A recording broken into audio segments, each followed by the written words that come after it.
Hi hello నమస్తే welcome to Vanitha TV. Kumari aunty ప్రస్తుతం ఎక్కడ చూసినా కూడా ఆవిడ పేరే వినబడుతుంది. అసలు కుమారి ఆంటీ ఎందుకు ఇంత ఫేమస్ అయ్యారు, ఈవిడ విషయంలో పోలీసులు ఎందుకు జోక్యం చేసుకున్నారు, సీఎం రేవంత్ గారు ఎందుకు రియాక్ట్ అయ్యారో ఆంటీ మాటల్లోనే అడిగి తెలుసుకుందాం. నమస్తే ఆంటీ, ఎలా ఉన్నారు?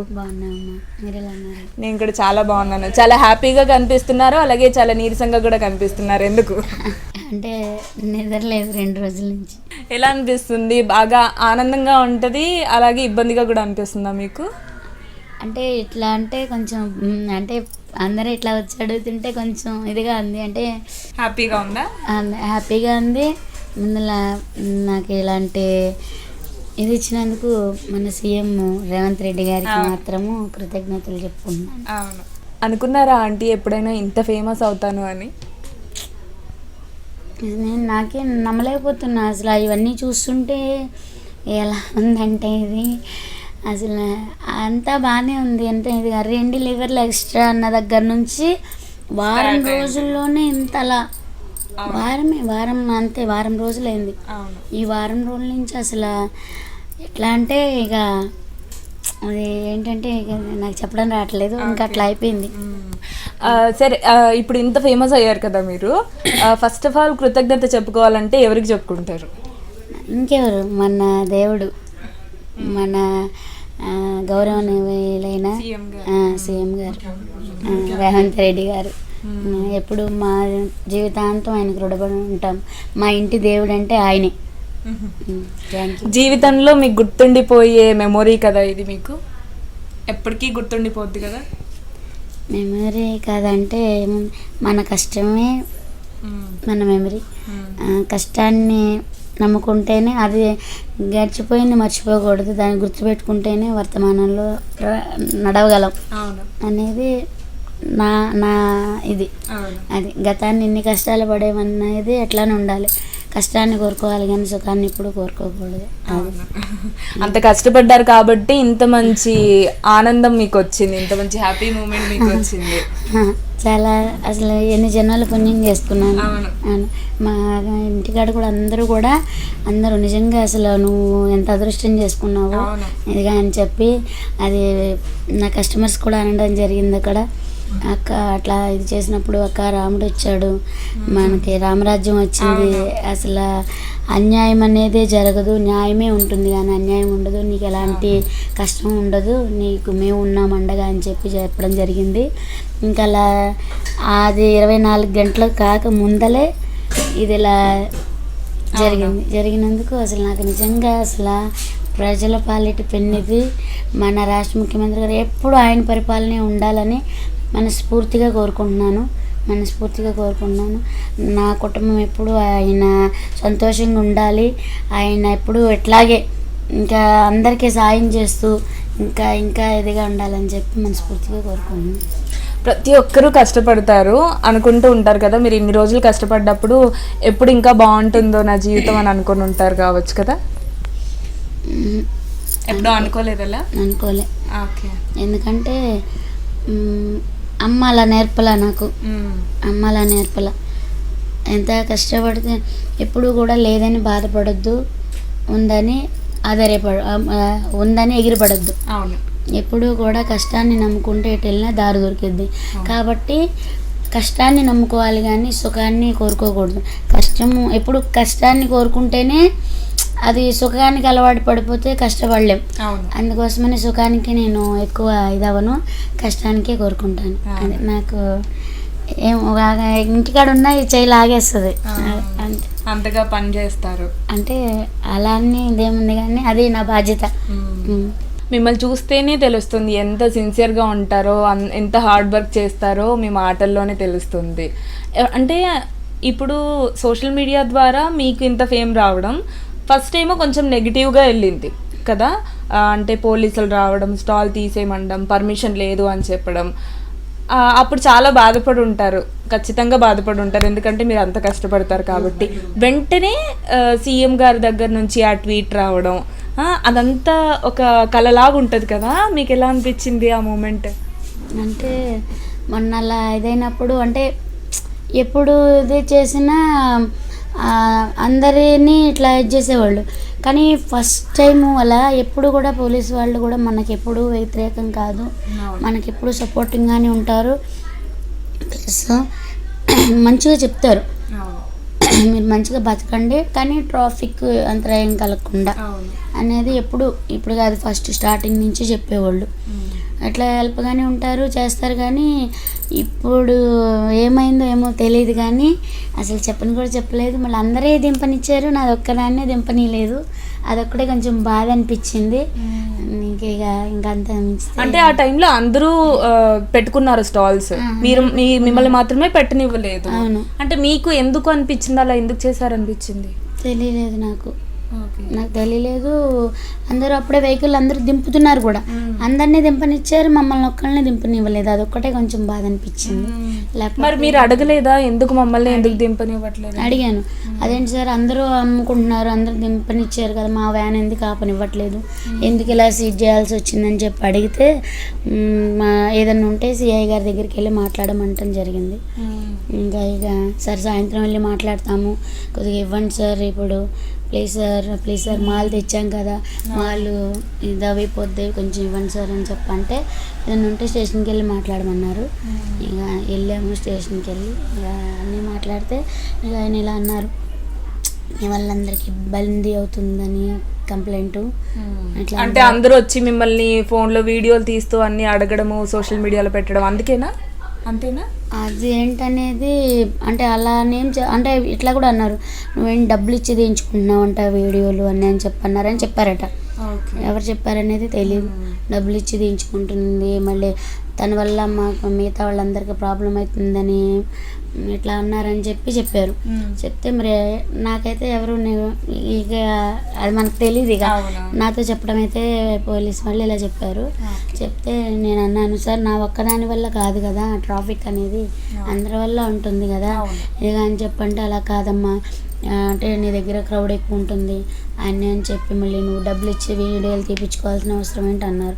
నేను ఎప్పుడూ తీయించుకోలేదు సార్, నేను తీయొద్దని కూడా మీరు ఇంకో వీడియోలో కూడా చూసే ఉంటారు, నేను చూసాను రాత్రి, నేనైతే అన్నీ చూడలేదు చెప్పడం జరిగింది. నేనైతే తీపించుకోలేదు, ఎవరితోనే తీపించుకోలేదు. తీసేవాళ్ళని కూడా నాన్న ఇది స్ట్రీట్ ఫుడ్ నాన్న, రోడ్ సైడ్ తీయొద్దు నాన్న అనే చెప్పడం జరిగింది. ఇక ఎట్లా అయిపోయింది. ఇక ఏది జరిగినా మన మంచికే అంటారు కదా, మీ విషయంలో అదే జరిగింది. అది అసలు నమ్మలేకపోతున్నా.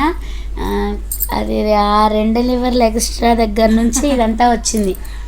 ఆ 2 లివర్లు ఎక్స్ట్రా అని పెట్టేటప్పటికి దాని నుంచి 2 లివర్లు ఎక్స్ట్రా 1000 రూపీస్ అంటే ఏంటి, 1000 రూపీస్ అంటే 1 కర్రీ 500.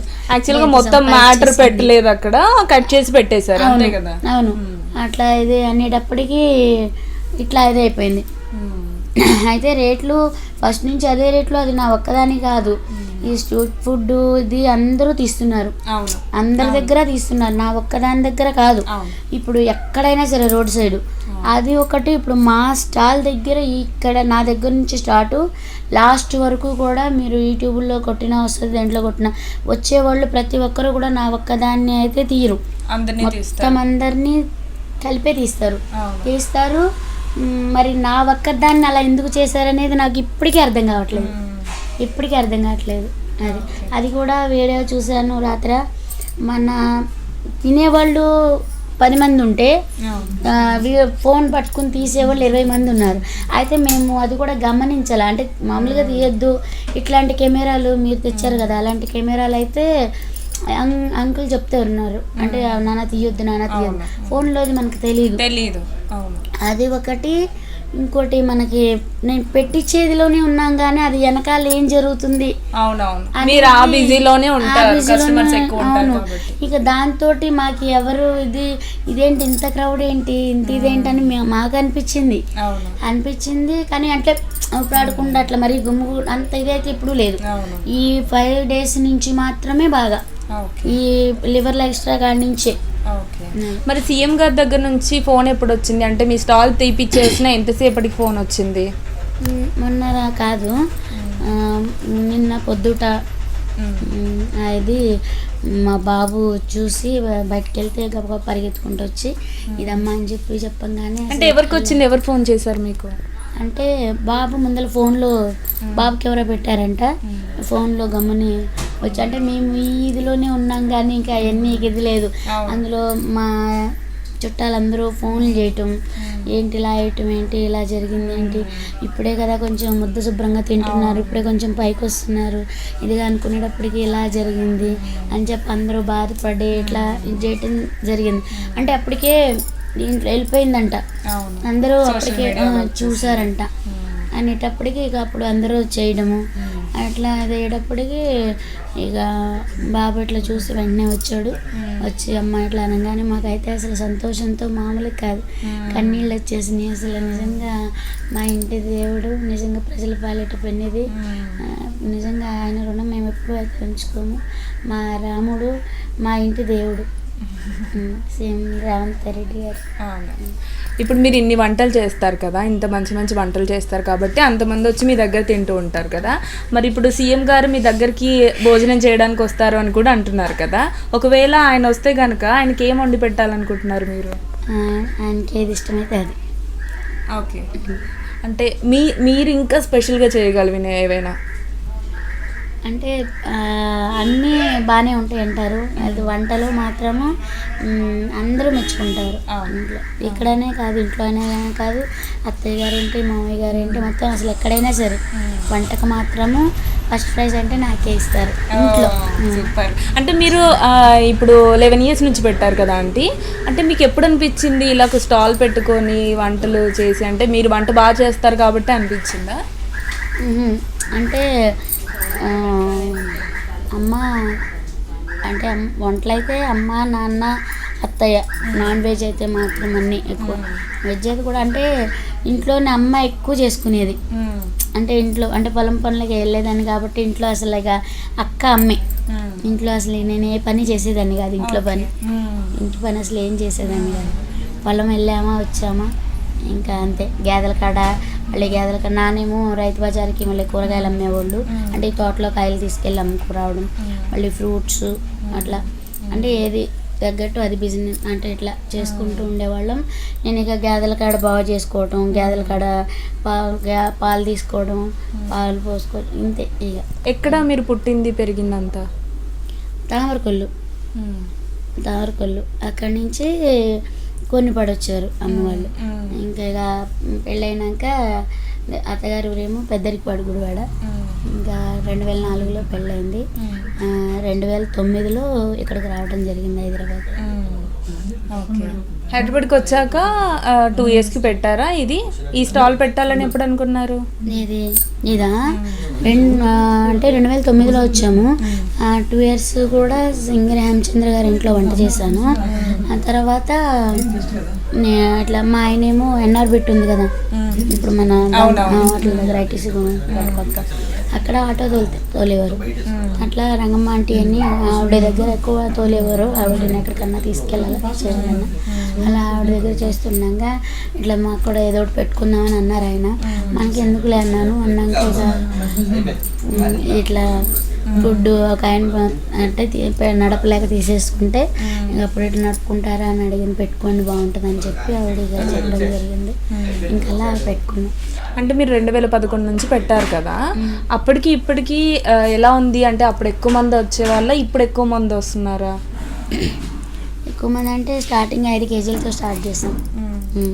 అయితే ఈ ఛానల్ వాళ్ళు రాక ముందలే కొంచెం ఎక్కువ అమ్ముకున్నా. అంటే వెజ్ 60 రూపాయలు, నాన్ వెజ్ 80 రూపాయలు. అప్పుడైతే మాత్రం 500 ప్లేట్లు అమ్మేదాన్ని, తింటా రైస్ అమ్మేదాన్ని. కానీ ఇప్పుడు క్రౌడ్ పెరిగింది, అంటే కర్రీస్ ఎక్కువ వెళ్ళిపోతుంది, రైస్ తగ్గింది. అంటే అట్లా తగ్గింది. ఇప్పుడేమో 70 కిలోలు రైస్ వండుతున్నాను. ఓకే, రేవంత్ రెడ్డి గారు వస్తే మీ కృతజ్ఞతని ఎలా చూపించాలనుకుంటున్నారు? ముందలైతే నేను ఆయన కళ్ళు మొక్కుతాను. నిజంగా అసలు ఇలాంటి నాకు అసలు మాటలు రావట్లేదు. ఆయన ఎలా పొగడాలని, ఎంత పొగిడినా ఎంత ఇది చేసినా తక్కువే అవుతుంది. నిజంగా అలాంటి ముఖ్యమంత్రి ఎప్పటికీ ఆయనే పాలించాలి ప్రజల్ని. నిజంగా ఇలా ఎంతమంది ఉంటారు. మా ఇంటి దగ్గర ఉన్న వాళ్ళందరూ అదే అంటున్నారు వచ్చి, పెద్ద వాళ్ళు కూడా. నిజంగా ఎంత ఇప్పటి వరకు ఏ సీఎం గారు కూడా ఇలా రెస్పాండ్ అయింది లేదంట. అవును. ఇట్లా అంటే రోడ్ సైడ్ చిన్న చిరు వ్యాపారం చిన్నది ఏవో జరుగుతూ ఉంటాయిలే ఏంటి అని వదిలేస్తూ ఉంటారు అవును. చాలా మంది. కానీ ఇలా ఆయనకి ఎంత పెద్ద మనసు అనేది ఆయన చాటుకున్నారని కూడా అసలు మొత్తం అసలు రేవంత్ అన్న జిందాబాద్ రేవంత్ అన్న అంటే మా కాలనీ మొత్తం కూడా ఇంకా అస్సలు నిజంగా సూపర్, థ్యాంక్స్ ఆంటీ. మీకు ఓపిక లేకపోయినా కూడా మా కోసం టైం ఇచ్చి చాలా మంచి విషయాలు తెలియజేశారు. Thank you. సో విన్నారు కదా కుమారి ఆంటీ మాటల్లో రేవంత్ రెడ్డి గారికి ఎప్పుడూ జీవితాంతం రుణపడి ఉంటాను అని చెప్తున్నారు. అలాగే ఇంకా 2 రోజుల్లో ఎల్లుండి స్టాల్ రీఓపెన్ చేస్తాను కూడా చెప్తున్నారు. మీరెవరైనా కూడా వెళ్ళాలనుకుంటే తప్పకుండా వెళ్ళండి.